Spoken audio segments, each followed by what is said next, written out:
mëngjes për gjithë nderuar shikues, është edicioni lajmeve në News 24. Kreu i Partisë Demokratike Sali Berisha deklaron se në 24 janar në protestën kombëtare, kryeministrit Edi Rama do t'i kërkohet llogari për vjedhjet e korrupsionin.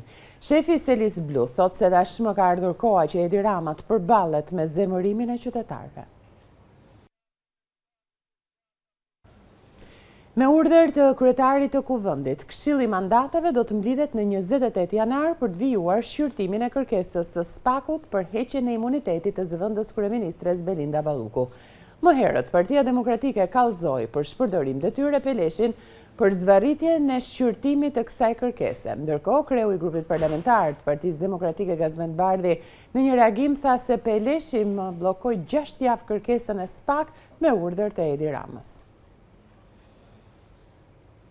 E ngarkuara me punë, ambasadës amerikane në Tiranë, Nancy Van Horn, u takua me kryetarin e gjykatës kushtetuese Fiona Papajorgji. Në një postim në rrjetet sociale, ambasada thekson se Van Horn përgëzoi kryetaren e sapo emëruar të gjykatës kushtetuese Fiona Papajorgji dhe diskutoi se si mbështetja e gjatë e Shteteve të Bashkuara për institucionet e sundimit të ligjit në Shqipëri përparon prioritetet e presidentit Trump, çmontimin e rrjeteve të narkotrafikut dhe krijimin e kushteve të barabarta për bizneset amerikane. Gjykata kushtetuese luan një rol të rëndësishëm në sigurimin e drejtësisë për qytetarët e Shqipërisë, duke i mbajtur përgjegjës ata që shkelin ligjet e saj dhe duke ruajtur një sistem ligjor të drejtë dhe të parashikueshëm në mënyrë që bizneset amerikane të mund të lulëzojnë, ka theksuar Van Horn. Takimi Van Horn me kryetarin e kushtetueses Fiona Papajorgji vjen 10 ditë para se kjo gjykatë të shprehet në themel lidhur me kërkesën e kryeministrit Edi Rama për vendimin e gjykatës posaçme që pezulloi nga detyra zëvendës kryeministren Belinda Balluku në kuadër të hetimeve të ndërmarra nga SPAK ndaj saj, ku ajo akuzohet për pabarazi në tendera në disa episode. Tuneli Llogaras, një nga investimet më të shtrenjta publike, shfaqi probleme serioze sigurie që në shirat e parë. Abuzimet financiare, shkeljet ligjore dhe mungesa totale e kontrollit nga administratat tatimore kanë dëmtuar rënd buxhetin e shtetit dhe po vënë në rrezik jetën e qytetarëve. Tatimet të cilat edhe jashtë afateve ligjore kanë vendosur gjoba ndaj bizneseve private, nga ana tjetër nuk kanë ushtruar kontrolle për kompanitë që operojnë në veprat financuara me para publike. Partia Demokratike ka deklaruar se tuneli Llogaras vazhdon të marrë para nga buxheti publik. Sipas zëdhënëses së antikorrupsionit, një kontratë 4 vjeçare mirëmbajtje nënshkruar në maj të 2025 i jep një kompanie plot 2.7 milion euro.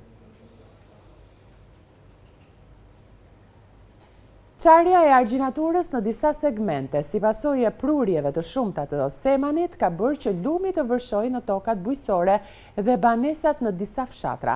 Gjatë natës janë përmbytur disa banesa në fshatin Havaleas, si dhe 20 të tjera në Hasturkas të Libofshës.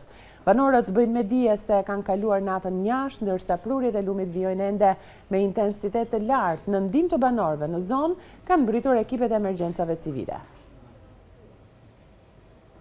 Kryeministri Edi Rama ka njoftuar fondet e parashikuara për mbrojtjen civile. Përmes një postimi në rrjetet sociale, Rama thot se këto fonde synojnë rritjen e sigurisë përballë fatkeqësive natyrore. Sipas kreut të qeverisë, nga këto fonde 500 milion lek janë për kompensimin e qytetarëve dhe 500 milion për investime. 1.5 miliard lek mësohet se do të jenë për financimin e projekteve për parandalimin e fatkeqësive natyrore, 300 milion lek për financimin e projekteve për digat dhe rezervuarët, 1 miliard lek për formën e transfertës së kushtëzuar, thuhet në postimin e Ramës. Dëmet e shkaktuara nga përmbytjet e javës kaluar janë qindra milion euro, janë me qindra familje të prekura ku shumë prej tyre kanë humbur gjithçka.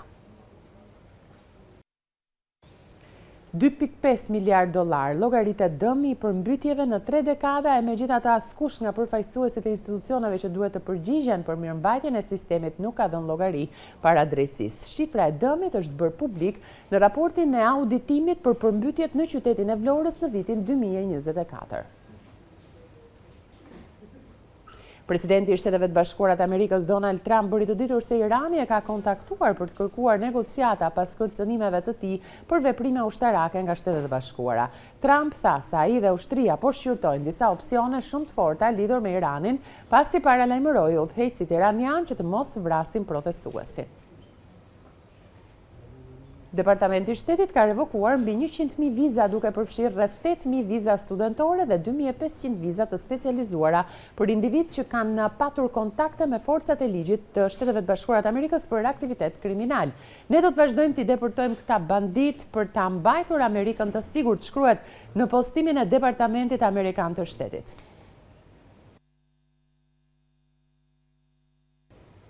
Ky është edicioni parë informativ në News 24, për më gjë juftojmë klikoni në balkanweb.com për lajmin më të fundit. Mund të na ndiqni gjithashtu edhe përmes live streamit si në kanalin ton zyrtar në YouTube News 24 Albania. Ju falenderoj për vëmendjen tuaj. Miru ta kofshim bashkë.